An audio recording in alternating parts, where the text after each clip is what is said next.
What is up, everybody? Welcome to our final preseason episode of the DFS MVP podcast. I'm TJ Hernandez, director of DFS at 444, here with my co-host Matt Savoca. As always, welcome back to the 7th season. This is episode 158. If you're new to the podcast, we are a NFL DFS strategy-based podcast.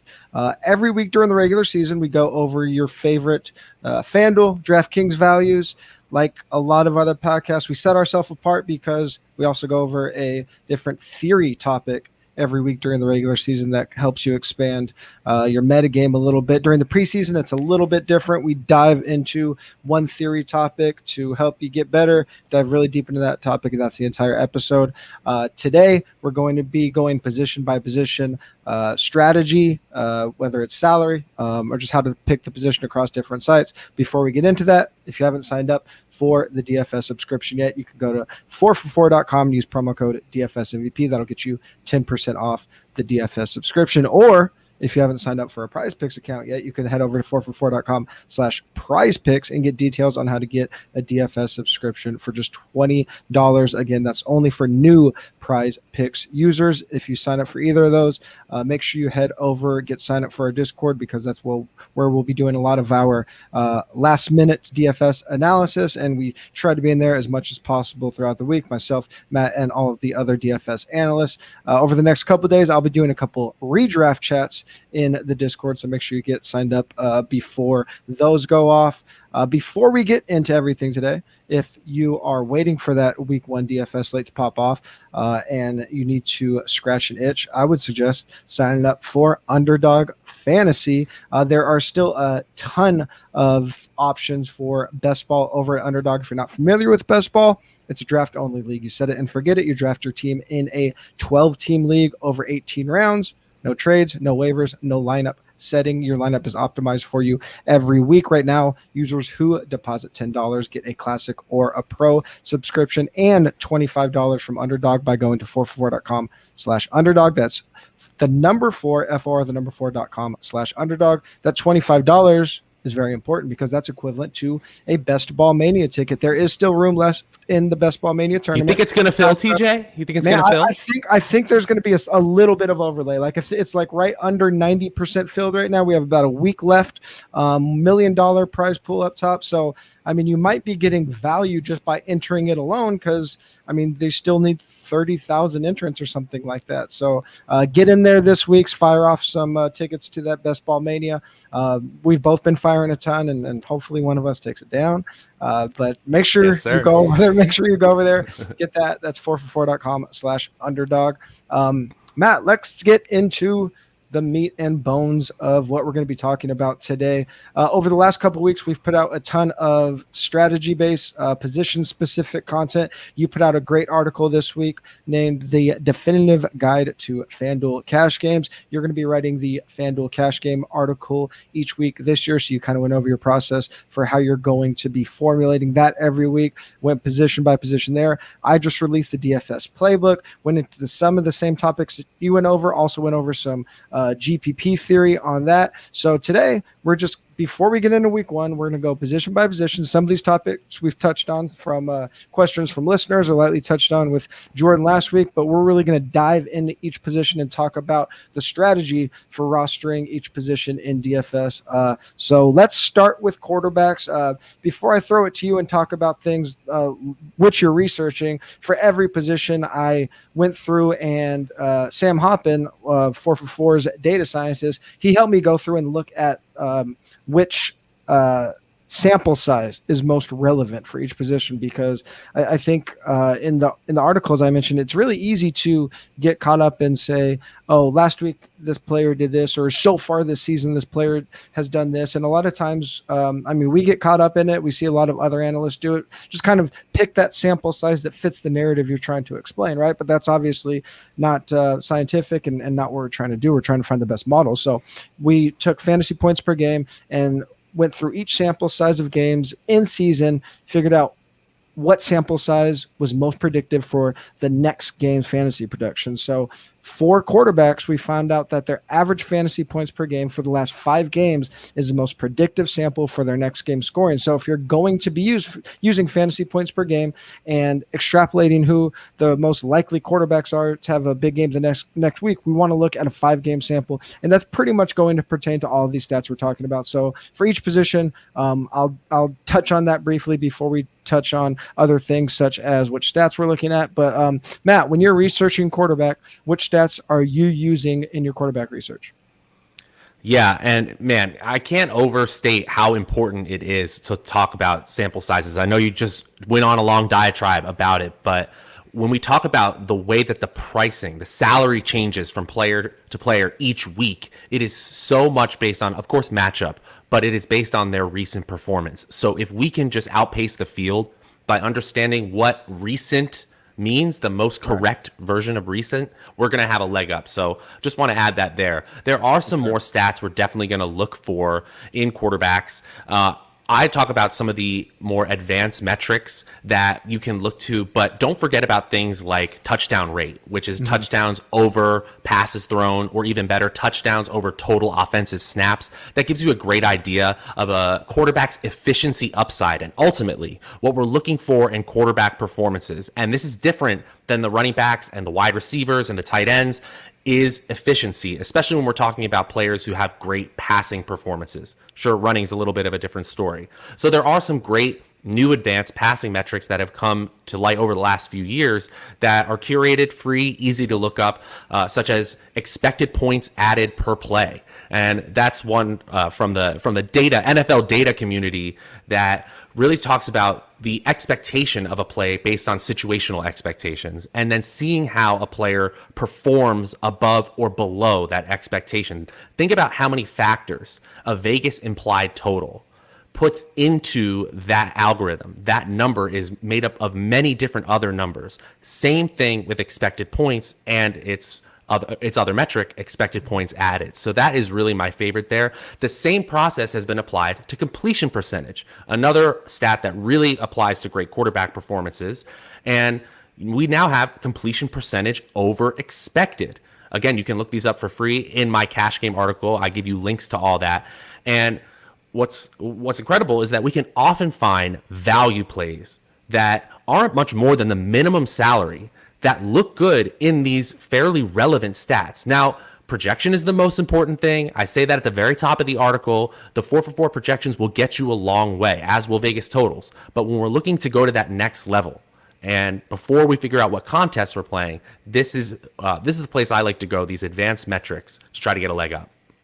Yeah, and that last note that you made about the 4-for-4 projections in the playbook, I go over all these stats and relate them to fantasy points for the next game, and by a huge gap, no matter what position, what data point you're looking at, projections have been the most consistent in terms of predicting the next game. And that makes sense, right? Because we've talked about on this podcast before about double counting metrics or doing more, working smarter, not harder. And obviously, like John Paulson has been extremely accurate in projections. So he's looking at all of these things. So these all go into his projections. But I do think it is still important to figure out where these things come from, because when you do take the time to do your own homework, instead of just plugging in a projection to an optimizer and looking at the most optimal plays based on that, by doing your own homework, you are able to kind of look at these microcosms in these games and just really drill down to what you're looking for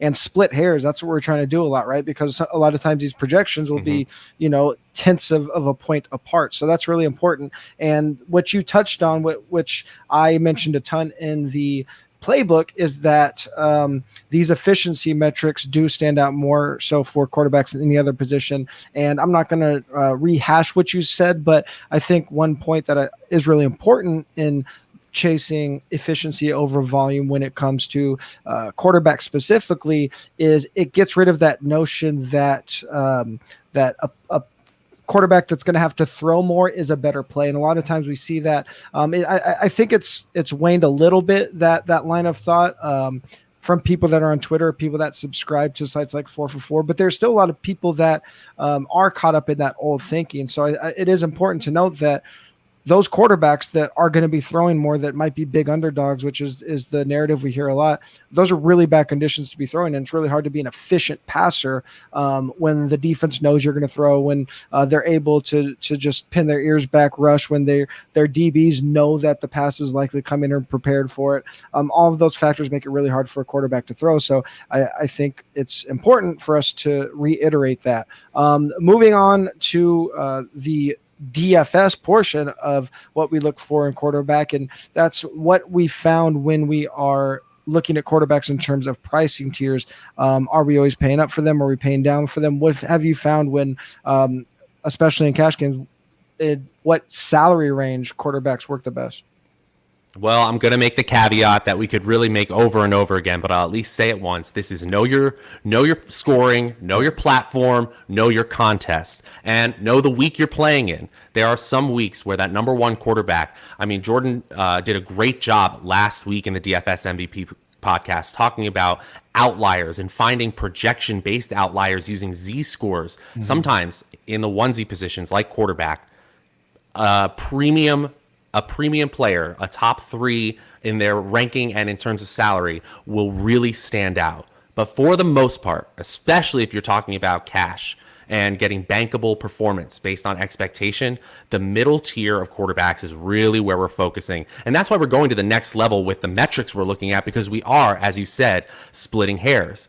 It is lower in salary, obviously, so that means we can go with more money for our flex positions. But it also creates a situation where with other positions, we can't get that consistent production from this salary tier, or this rankings tier, I should say, of salary with the other positions. And just like the late round quarterback has made its waves through the season-long community, so can that be applied to the DFS game, especially in cash, where we just want to meet salary-based expectations, and we don't need to worry about vastly exceeding those expectations in cash. So I really urge you to check out the middle tier, see if there's a couple of quarterbacks who sort of check every box in terms of implied totals, high projections, high advanced metrics, and then see if you must play one of the lower end or upper end quarterbacks.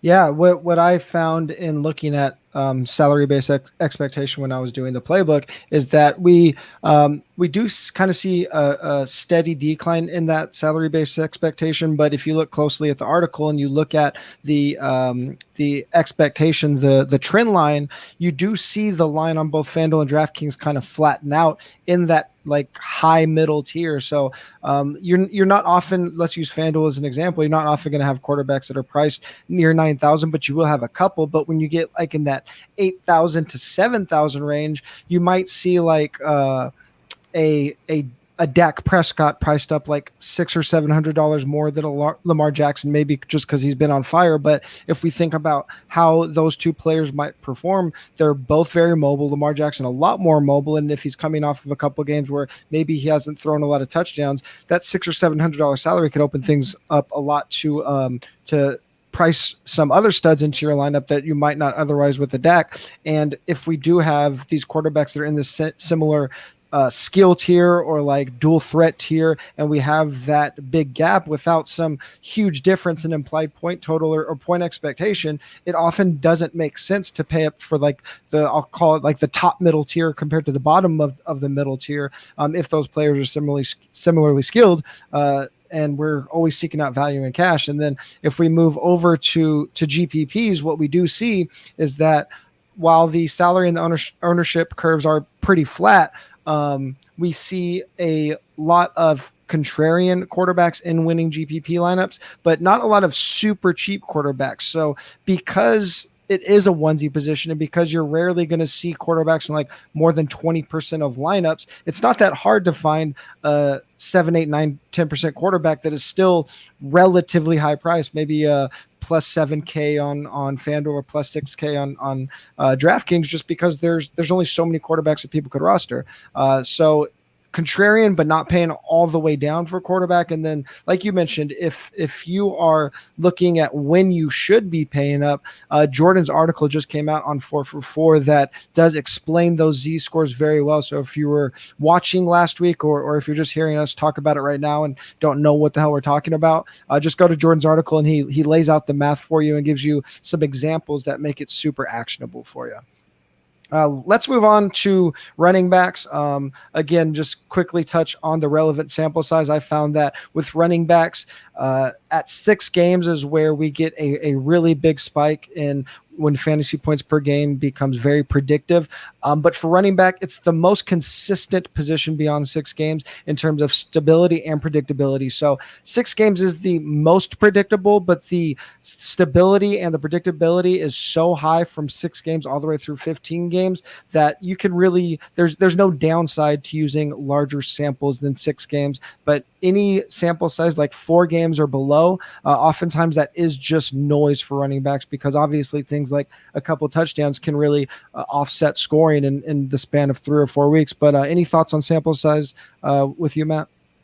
Yeah, I think that's really relevant info and also super actionable. But we also have to remember that with the running back position, more so than quarterback, wide receiver, or tight end, this is a next man up situation, I should say, where oftentimes if there is an injury or a personnel change at the running back position, not always, but we see some teams just move a new player into a very, very similar role. Mm-hmm. So whereas we're looking for, I think it's sort of a myth a little bit with wide receivers and especially with tight ends when they're injured, for those targets to be redistributed to the same position or even the same amount of targets, because you have to remember a good player often helps a team be efficient, which means more plays overall in a game, mm-hmm. usually. So going back to the running back position, oftentimes the rusher is based on the expectation of the play, the situation of the game.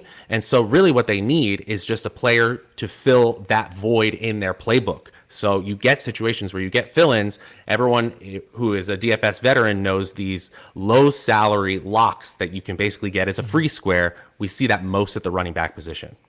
Yeah. So, I mean, that kind of just ties into our next point. Like a lot of times we can just plug and play these running backs and often predict when they are going to fulfill that role. But before we get to that point of filling that role, what are the stats you're looking for in terms of that role? Yeah, the big switch here from quarterback, of course, is volume. Volume mm-hmm. is king, and we can talk about some of the more typical carries per game, targets per game, as everyone knows at this point, especially on the full PPR DraftKings site, how important targets per game. I combine targets and opportunities inside the 10, carries inside the 10, and I call that stat quality opportunities. I just think it takes the noise that carries inside the 20, that in terms of expected fantasy points is almost nothing unless the player breaks off a huge run. And I mentioned this a lot in the Cash Game article, that we shouldn't really look at red zone stats as much as we should look at stats from carries inside the 10 mm-hmm. and carries especially inside the 5. And I have a visualization there that shows this massive spike up once you get inside the 10-yard line. Even though it's in the red zone, a carry from the 18 has very little expectation of going into the end zone. And last, there's metrics that roll all of this opportunity into one metric and then puts it on the same scale as fantasy points, which can be very helpful. That's expected fantasy points. You can definitely find that in many stat services these days. Yeah, the expected fantasy points model is one that that we can definitely point to. Going back to your point about the touches inside the 5, the issue with that sometimes can be sample size. But one thing that we do to combat that is about halfway through the season, I kind of revisit my expected touchdown model that I use to predict regression on the season-long level from the previous year.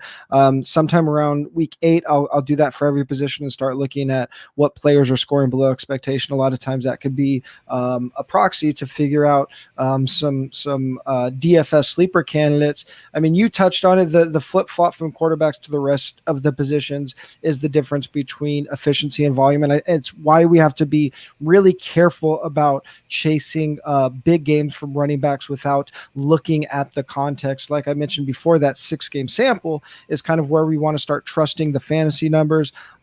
If we just look at one game, and especially if you're somebody that isn't doing a ton of research, or just hopping on 4 for 4 on Sunday night and trying to build some Sunday morning, just trying to build some lineups. If you just are looking at fantasy points from last week, that could be really noisy just based off a touchdown or a big play. So we want to figure out where those plays are coming from, if they're actually getting big opportunities, and that efficiency just typically doesn't carry over for running backs. Some more stats that we looked at. I mean, obviously you touched on the opportunity. I'm going to talk a little bit about Vegas numbers. So they're not player stats, but they are stats or data points that we have going into the week that can be very predictive. And if you look at the playbook again, you'll notice that if we look at something like spread, that is, if you've ever played DFS, you'll hear every single website, every single data analyst, every podcast will say this team's favored, you should play the running back. If you look at the correlation across all players, it looks really small, but that's why I like diving into these studies, because we probably more so than any website talk about correlation between a stat and player and fantasy points. And you might look at that and say, there's almost no correlation there. That doesn't make sense. Why have we been using it? Well, we're looking at all the relevant players, right? So if a team is winning, their player that gets a lot of carries down the stretch, he might get more points and carries, but the pass catching specialist, he gets phased out. So different running backs get used in different ways. The spread and the game flow is going to have different impacts on different types of running backs, but we could look at it a different way. We can say, where are these big games coming from? By an overwhelmingly large amount. I took, I'm going to say big games for the rest of the podcast, but I basically took chunks of games. When did a player score 15, 20, 25 points on FanDuel or DraftKings, and looked at where those points came from. Nearly 60% of big games, no matter how I broke up the points, came from favorites. If we look at the biggest games, players that scored at least 30 DraftKings points, for example, 40% of those came from home favorites. So it's very obvious in cash games that the most likely players to produce usable games, to produce huge games, they're going to be the favorites, and most likely the home favorites. Now, that doesn't mean we can't use the other Vegas totals, because that still leaves 40% of bid games that are available. But I think there is some value to be had, because there's upside in games that's being ignored. So like one of those situations is teams that are slight underdogs. So if you have a player that's maybe a 1 or a 2 point underdog, if they're seeing huge volume, they have as much upside as a timeshare running back that might be on a team that's a 7-point favorite. So a lot of times those, like a road underdog but it's only a 2-point underdog, if that player is a 20 touch player, sometimes he'll still be like sub 10% just because they are underdogs. And those are really interesting spots to leverage, and why that opportunity is so important. But before we get... Yeah, if I can add one thing too. Yeah, definitely. I know this sounds overly simplistic, but a team wins a football game because they scored more points. And those points directly result in fantasy points. And we use favorites and underdogs because we are looking for teams that win and therefore score more points. So when we talk about small underdogs, that is Vegas saying, hey, if we played this week out 100 times, 1,000 times, this other team that is not the favorite wins a large percentage of those games. And those are the types of bets that can be very profitable in a GPP, because it's just human nature. When something is a 60-40 bet, we overestimate how often that 60% is actually going to happen. And we can take advantage of this, especially in tournament plays, because like you said, 40% of these big games come from slight underdogs. Yeah, exactly. Yeah. And I'll touch on that a little bit here when we get into the price tiers and tournaments. But before we do, when you are using all of these metrics and you get to your narrowing down your player pool, how are you typically spending in cash games, just in tournaments as well, spending your salary on running backs? What have you found that the data's shown of how to spend it at the running back position? Yeah, to sum it up in one sentence, you better have a great reason for moving away from the premium tier. The top three usually running backs on a slate, and sometimes when we get into the middle season, the bye weeks, it's one. So you better have a really strong case. You better have basically all the other metrics that we've talked about lined up perfectly before you say, okay, I'm comfortable moving away from this in my optimal build, my cash game build. So we've talked about in previous episodes about how it becomes a very different value proposition in tournaments depending on the contest you're playing, and there are different leverage spots that you can utilize. You can use that 100-0 theory that we talked about last week, where if you have a small amount of entries, say a 3-entry tournament, you can go 100% on a chalky player, or you can go 0%, and you can actually end up leveraging at least half or part of the field either way. And the game theory behind not playing this premium running back really is all about what happens if that player doesn't meet salary-based expectations. So the old adage, if you know something the public doesn't know, sure, go ahead and fade it. But otherwise, if you're looking for an optimal build, you're usually going to have these premium tier running backs. Yeah, and again, a lot of that goes back to like what does the obviously this is can be said like you mentioned up top. Every position, every podcast, we could say it's week dependent. But I mean, if you have a Derrick Henry and a Dalvin Cook, we're both going to see a huge workload, and one is expected to be in 40% of lineups, and one is expected to be in 10% of lineups. That's a really good leverage spot, right? But if we have a weird week where for some reason a CMC, a Kamara, and a Dalvin are all on either a bye week or playing like in a primetime game, and Derrick Henry's like the only big beast running back, then those are the weeks where like, hey, there isn't a way to pivot and get the Derrick Henry workload with any of these other running backs. That's where we're typically like eating the chalk on those high price guys. And we see that in these winning tournament lineups. It's the position that has the highest average ownership for at least one of the running backs, and it's very rare that we see a lineup with if they are using a running back in the flex in their tournament lineups, winners are very rarely using two low roster running backs. Like it's usually a running back that is in somewhere around 20% of lineups, if not more, a second running back that still has a double-digit roster rate, something like 12 to 15%. And then if they do use a third running back in their tournament lineup, especially on FanDuel, that's often where the running back will be sub 10%. But like, we're really good at predicting running backs, and we see it in our projection models. The highest correlation between 4-for-4 projections and any position real fantasy points, it's running backs by a mile. So if we're good at projecting running backs, most people are probably that are doing this a lot that have lineup optimizers and projections, they're really good at projecting running backs. So if we're really good at it,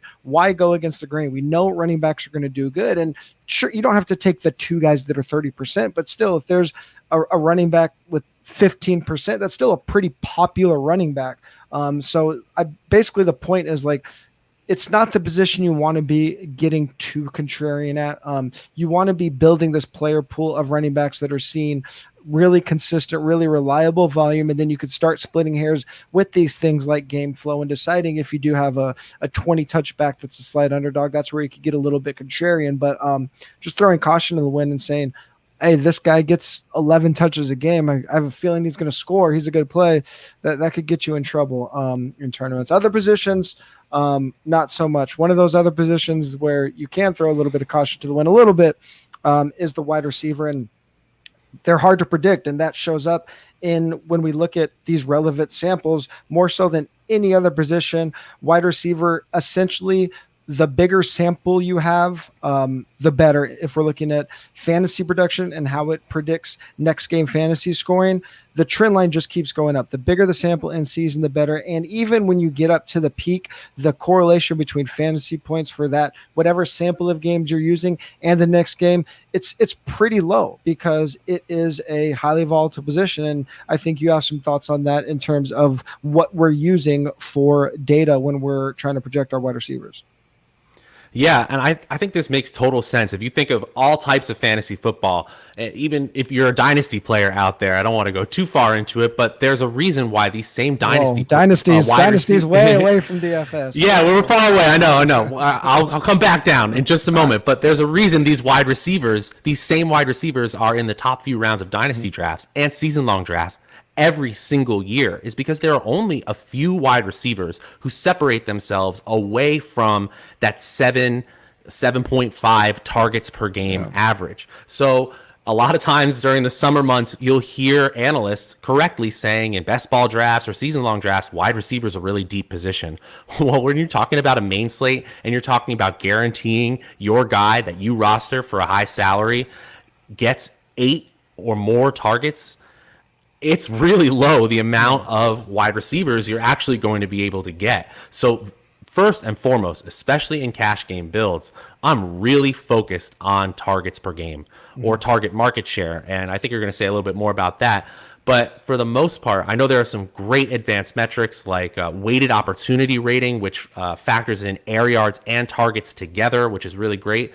But my overgeneralization for the wide receiver position, especially on FanDuel, as I've been very focused there the last week, is targets for cash, air yards for GPPs. Obviously an overgeneralization, but bankable opportunity, we really just want a high target volume. And if we can have a couple more targets than the field, we don't necessarily have to be overly efficient. We just have to be in line with the field's efficiency. So I'm almost always getting one premium wide receiver in every single lineup.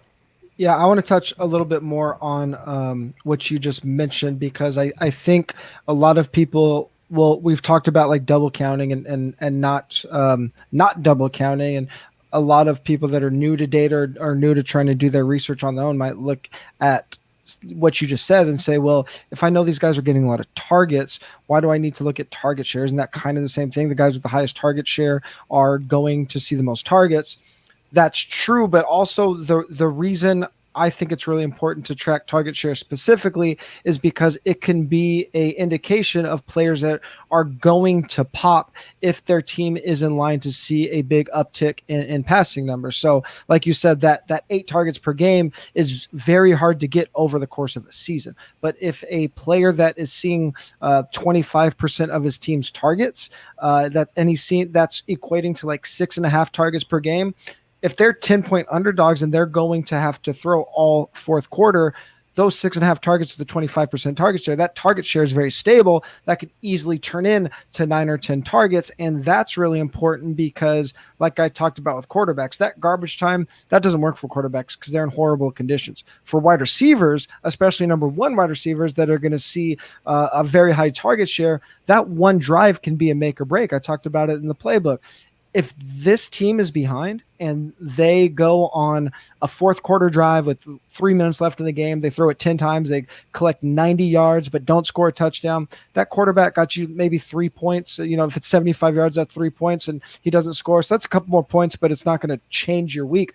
If his number one wide receiver caught 5 of those balls for 50 yards, that's 10 points in PPR on DraftKings that might put him over the 100-yard bonus. All of a sudden, in that one drive, you got 13 extra points in garbage time on one drive. That could go from a 13-point game to a 26-point game.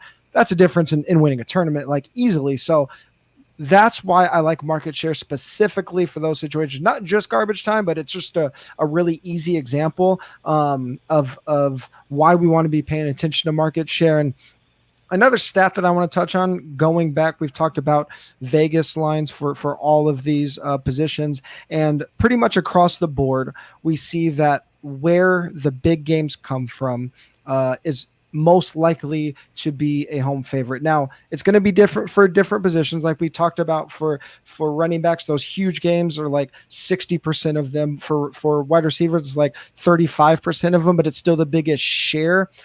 But these Vegas lines presented a really interesting and unique opportunity and a very rare inefficiency in Vegas, which is something that's almost impossible to find when it comes to betting lines. When I looked at running backs, wide receivers, and tight ends, I kept seeing that these road underdogs were logging as many big games or bankable games, more so than home underdogs or road favorites. And I was like, why is that happening? Basically, the road underdog is playing a home favorite, right? Makes sense. These games where the home team is favored, the games are higher scoring than when the home team is the underdog by about 2 more points, which doesn't sound like much, but over the course of 5 seasons, thousands of games, that's a huge difference, a 2-point difference per game. If we look at how Vegas is putting a point spread to these games or a over under or implied point total to these games, the gap is almost nothing. So in reality, home favorites, those games are way higher scoring. Games with the home dog, way lower scoring, but Vegas isn't accounting for it. Ownership is driven by these implied point totals by these Vegas numbers. So we have a really good opportunity to take advantage of the field basically by targeting either low owned home favorites or road underdogs, or fading players that are expected to have high ownership when the home team is the underdog. It is a really little fascinating find, and I think everyone should go to that wide receiver article and take a look at that because it's hard to find those inefficiencies in Vegas. Yeah, and I just wanted to add one point too, where we can also talk about how it goes back to that same point with running back big games and how a large portion of them still come from underdogs. So what we're really finding is these outlier performances where Vegas got the most likely outcome did not occur. And that's kind of why we go into these second tier Vegas totals, because usually what the implied totals are saying for both teams is that actually we think those offenses can both perform. And the total of the game isn't that much lower than the highest total game of the week, but we can get these performances when the teams overperform more from that cohort than they do the very highest cohort. So I think that is a really big spot to exploit there. These maybe these big time receivers from these second tier games. Yeah, it goes back to your point. Like people think of a 60-40, the chance is 60-40. They way overweight that 60 part and undervalue that 40 part. Like that's where we want to be taking advantage, especially in GPPs. You touched a little bit already on how you want to, what kind of wide receivers you want to get into your lineup. Do you have any more thoughts on just like the specific pricing of the wide receivers that are being used in lineups? Yeah, I touched on it already that I'm really having a hard time moving away from at least one premium salary wide receiver in basically every build and leveraging somewhere else. However, the real reason behind that is because of the salary-based consistency of these premium wide receivers. Now, we would expect them on average to score more than the rest of the position because they have a higher salary. That's already built in. But what's really interesting is if you go back at the last few seasons of data is that they get closer and more consistently meet their salary-based expectations than the rest of the position. And that kind of makes sense because the position itself is so volatile. You're not going to see these really large average hit rates, especially for players who don't have consistent usage. They're getting 5 targets one week, 7 targets the next, 3 targets the next. That's where that volatility initially comes from. So again, when we're talking about cash games and you want bankable production, meeting salary-based expectations, it's really hard to find consistent quality outside of, say, 8,500. And that really goes for both sites. Yeah, and if you've been listening closely, we've been talking about paying up for one wide receiver, paying up for these running backs, so you start to run out of salary really quickly. And I think that's why you see a lot of really successful cash games. You'll see a stars and scrub approach, and those scrubs are usually like the second and third pass catcher, right? Because if we know that the difference between a $5,000 receiver and a $6,000 receiver is like one target, but they're both 5 target guys, why pay for the $6,000 guy? Pay for the 5,000 or 4,500 or something like that. So that's worked really well in tournaments. Not necessarily salary based here, but just even though it is a super volatile position, it's not like we're just going in and throwing in 3 guys that are going to be in less than 10% of lineups. Winners haven't been overly contrarian when they're rostering wide receivers.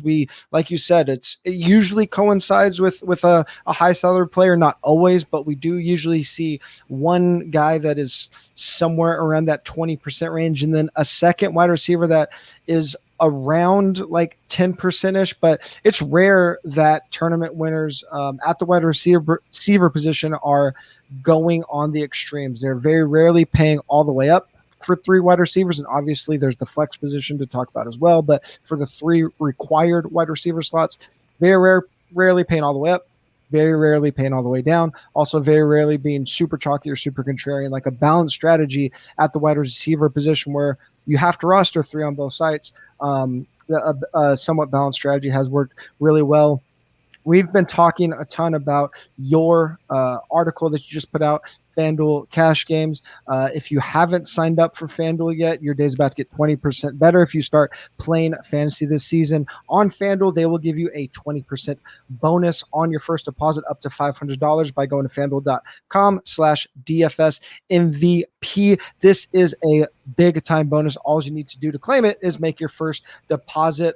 We've been talking a ton about how nice it is to play on FanDuel, specifically because of a lot of their contest structures. They have a ton of really good 3-max single entry contests and just a lot of contests that are paying out a really high percentage of the field. If you go through and look at any stake, really, most of these contests are paying over 25% of the field. That's really rare for DFS contests these days. I made a little thread on Twitter that pointed out, like, we played mid to high stakes single entry, 3-entry contests. 2 of the best contests that I've seen across any site are on FanDuel this week, and I've also broke down the salary structures for all of these tournaments. So I would really encourage people to check that out. Check out FanDuel for the cash games and GPPs. It's really fun because you get to set a new lineup every game, every slate, every week. So when your redraft team is hitting the skids in week 4 or 5, you still have something to restart. There's a tons of different formats.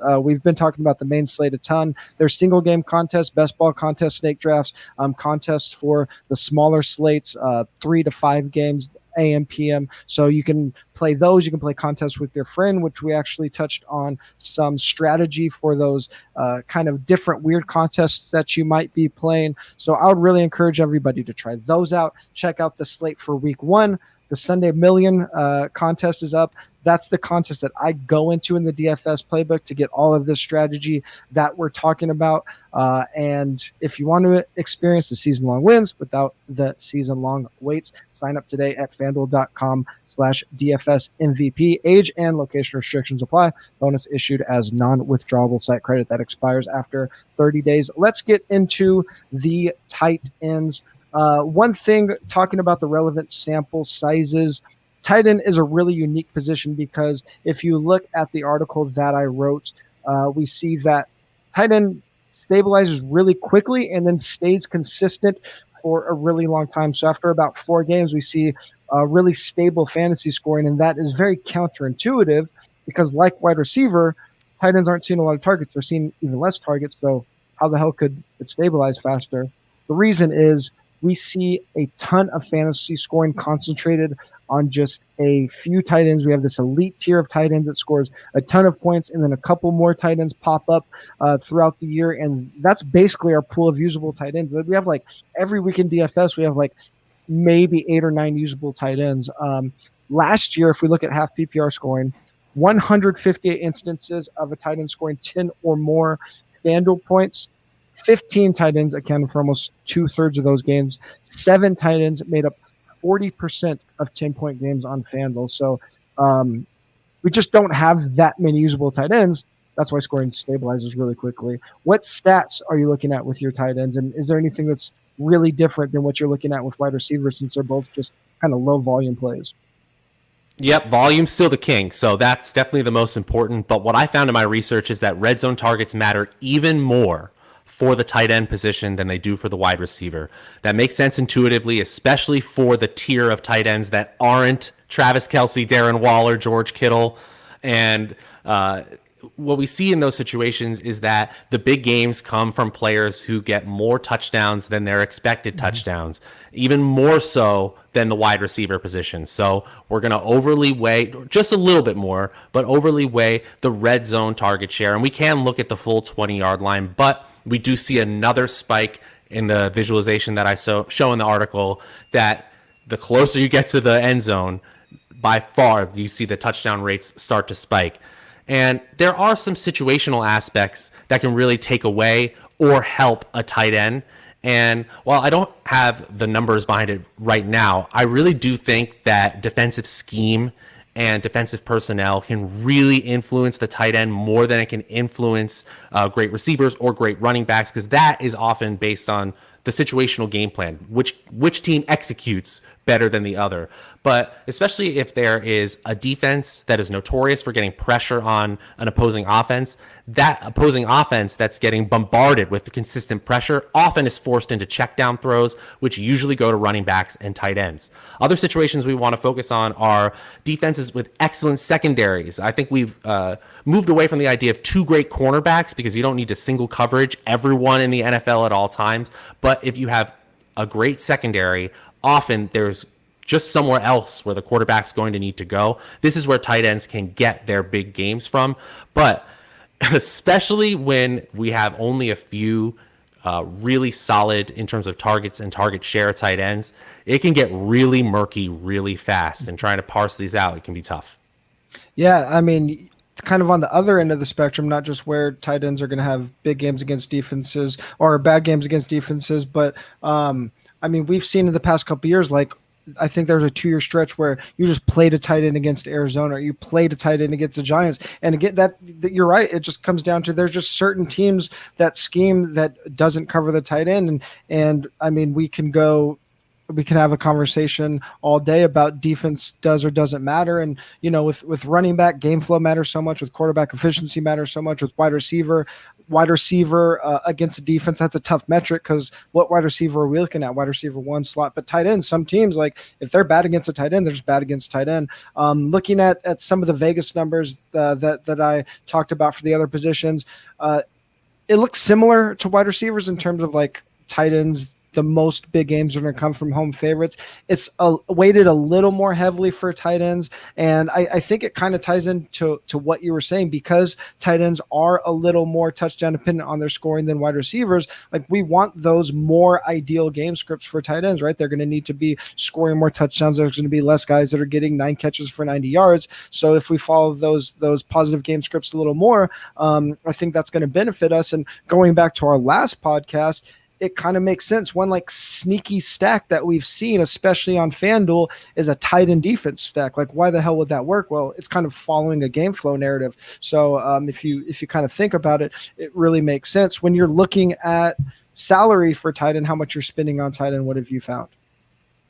Yeah, in most situations, it gets, as I said, really, really tough, because you're going to just have this big cohort of tight ends who all look to have the same projected volume. So more so than other positions, we kind of take a tight end one or the field approach. And so that obviously we have to bring in the contest, the number of people we're playing against. But you can find similar price expected usage from the mid-tier tight ends and the low-tier tight ends. So a lot of times I really stay away from mid-tier who have been priced up due to great matchups, unless I'm trying to do some sort of contrarian build. I usually see, like, I think last year an anecdotal example was TJ Hawkinson consistently climbing up to a top 3 salary, really because he was the only pass catcher and the matchup looked decent. That's not always enough for a tight end. We need, as you said, a better game situation, and those aren't the factors that we really look for. Yeah, and in my DFS playbook article, I put a quote that says exactly what you said. I said, don't middle the position. We saw a really flat trend line when we looked at salary-based scoring expectation. And if we have a really flat trend line, wouldn't that run contrary to what we're saying, like pay all the way up or all the way down? But if we rewind a little bit, we remember that tight end scoring stabilizes and becomes predictable really quickly. So if that's true, then how can there be a flat trend line? That would suggest that lower tier tight ends are scoring as much higher tier tight ends all the time. The problem is it just seems like DFS sites aren't adjusting their salaries quick enough, or they're pricing the position really poorly. So yes, these top tier tight ends, these 2 guys, they're blowing the field away, but the rest of the field it takes us a while to figure out who these like middle tier productive guys are. So it takes the other sites, the DFS sites, time to adjust as well. So if they're pricing, like you said, a TJ Hawkinson last year, $1,000 more than I don't know, like a Jared Cook when he was being productive, that's a really good opportunity to roster a Jared Cook, because it is an unpredictable position in terms of volume and consistency, but we do know that the scoring is going to concentrate on a few guys. If we can figure out who that is before the websites, then we get some really good leverage opportunities. I did want to touch on one thing that I found that was extremely interesting. And when I was going through the DFS playbook, I looked at salary and I looked at ownership rates for players in winning lineups. And a lot of times, especially with these onesie positions, it kind of just looks like, oh, well, sometimes they use a contrarian build. Sometimes they use a chalky build. It's hard to figure out because it's all over the place. But especially on FanDuel, when GPP winners ate the chalk, they did so with a high-priced tight end. And I think that runs a little bit counterintuitive. Why would we pay up in salary and also eat the chalk? Well, if there's a tight end that is a low salary but high ownership, that means the field thinks that a player that doesn't get a lot of volume, that's being thrust into a starting position, like the starting tight end got hurt, all of a sudden that player's chalky, but we're going to eat the chalk on a player that might see 5 targets. That is a really bad spot to go with the grain. If we're going to follow the field, why not make it a Travis Kelce in a perfect condition? And those conditions have shown up in winning lineups. So I think it was a really interesting find, and I think one we're still going to be able to leverage, because a lot of people just aren't going to be willing to pay up and have a chalky player at a onesie position. It's intuitively, it seems like a position you'd want to be contrarian at. And then another thing that I found at tight end, it's not often that you see a tournament winner use a tight end as a flex. It's only happened 3 times across FanDuel and DraftKings over the last 2 years for the Millionaire, the Sunday Million. But when they did, they made it part of a stack, and they used it to offset either a chalky player that is opposite that tight end, or they used it to offset a chalky stack. So if they were rostering a chalky Mike Gesicki, they offset it with a contrarian Darren Waller. If they were rostering a very chalky Chiefs stack, they would offset it with the tight end that they were playing against. So when they did use 2 tight ends, or when they flexed their tight ends, it was specifically used to offset a chalky stack. And I found that really interesting as well. Well, I think it's really cool. I mean, I think we could go on about this topic, or at least I could, for a long time. But I like to think about each lineup in terms of a concept called leverage points. Mm-hmm. And leverage points can come from anywhere in your lineup. And I'll just describe it really quickly. The points that are against the field are your leverage points. And the more people that are in the contest that you play, the more leverage points you're going to need in order to win a tournament. So if you're getting a Chiefs stack and you're playing Demarcus Robinson instead of Travis Kelce, your leverage points are Demarcus Robinson's points versus the field's Travis Kelce. So it does make sense that in these great situations where a Darren Waller or Travis Kelce are the best tight end in the main slate by a wide margin, get your leverage points elsewhere. Yeah. That's why every week is different, and that's why we see chalky tight ends win tournaments sometimes. You get leverage elsewhere. It's fine. Yeah, no, that's a really good point. And I think probably some of that will tie back to Jordan Z-score that we talked about last week. Because I think a lot of those couple tight ends probably end up having high Z-scores a lot. Defense, let's jump to that. I think this one we probably will hit on things pretty quickly because it's somewhat intuitive. But what are some stats that you look at when you're parsing out your defenses for your weekly DFS? Yeah, well, first I want to say that with defensive scoring, we talk about wide receiver and tight end being volatile. Defense is more volatile than that. I know it's hard to say, well, what is volatile? And, it's hard to sometimes quantify in your head what does more volatile mean. But we really don't have a lot of stats and high correlative stats with defense. So we're leaning on Vegas totals once again and implied totals, then really everything else. I've mentioned before that we want to focus on teams that are getting consistent pressure, because pressure often leads to the explosive defensive scoring plays that we need, especially to win tournaments. Sacks, fumbles, interceptions, those are all byproducts of pressure, or theoretical byproducts at least. And I'll admit that I use player grades and unit grades from various stat services, because there aren't a lot of defensive stats that are really great at predicting performance, at least at this point. The only other thing I want to add is that you can look at bad offensive lines that are consistently ranked low, getting trashed by other teams, because there could be a mediocre or just average defense that can have their way with a bad offensive line, creating pressure in unexpected situations. And you can often find mid and low salary defenses that have a huge line advantage that you might be able to take advantage of yourself. Yeah, I think the important thing about defense, and again, it should be somewhat intuitive if you've paid attention to DFS for the last couple of years.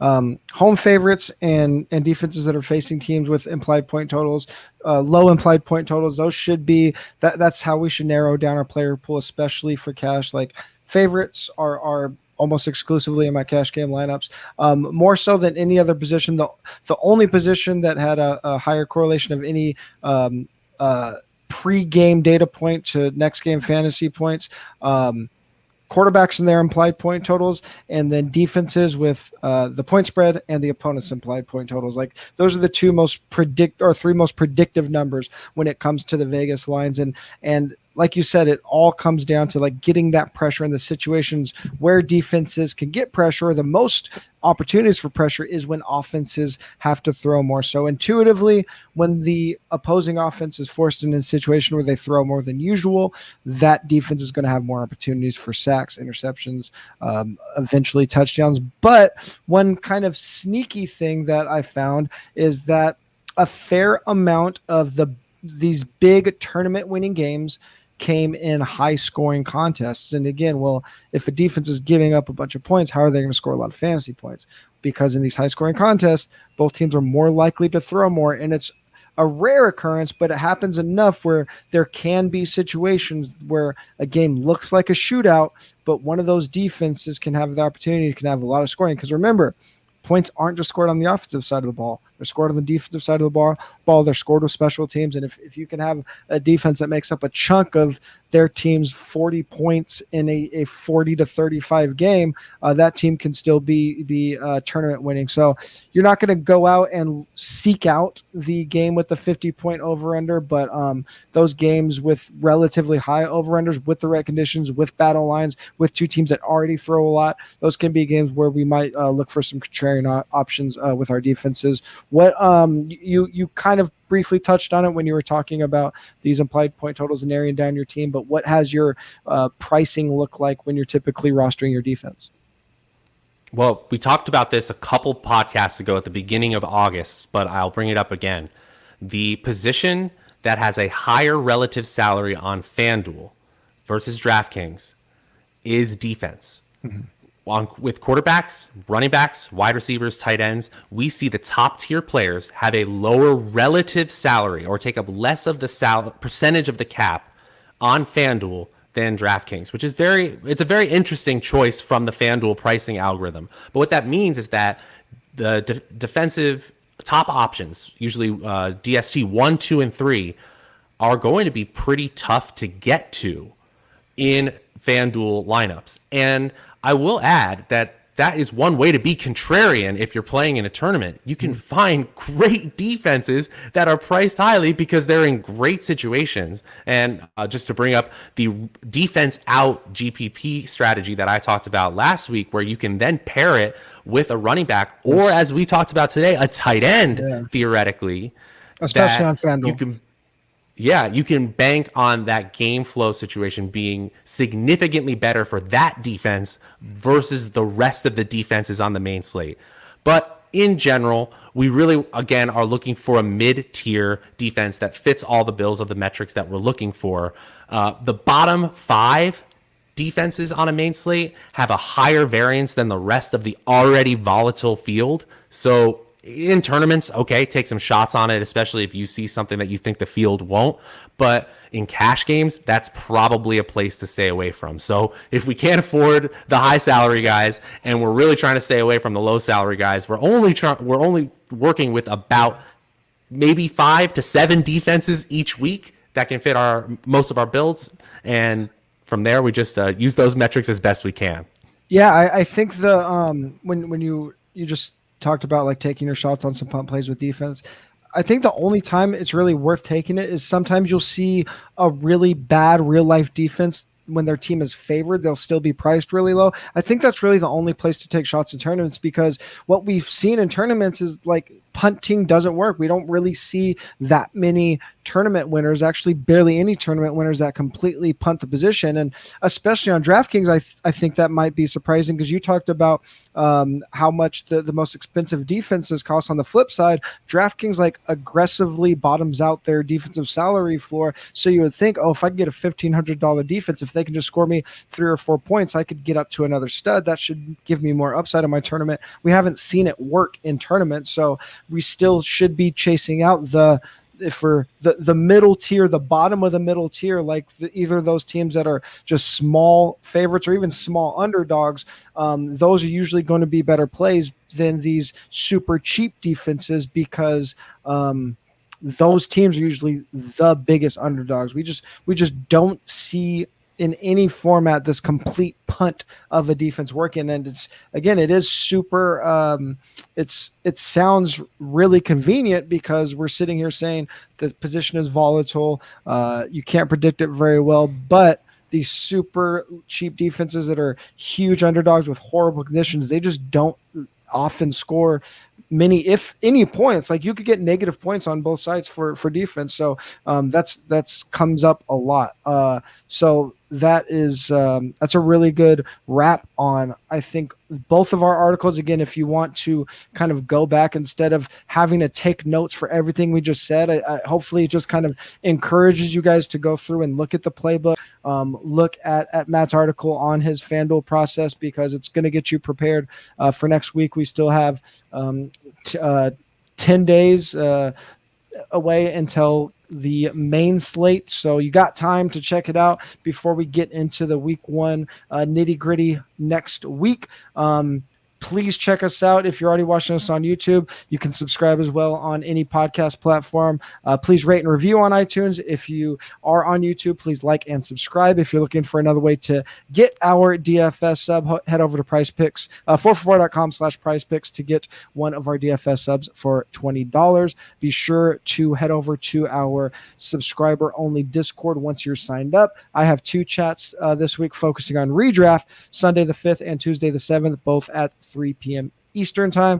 If you want to get caught up on some more evergreen theory, please go over to the DFS Strategy Hub. A lot of those articles are free. And again, next week, week 1, we're getting into the real flow of the season, so it's going to be really fun. Be sure to check that out. The entire content plan is on the site, on my Twitter. So we're in week 1. We're going to be talking player values, the stuff that you guys are really here for coming next week. Be sure to check us out more on Twitter. 4for4 is at 4for4 football. Matt's at Draftaholic. I'm at TJ Hernandez. We will see you guys next week in week 1. See ya.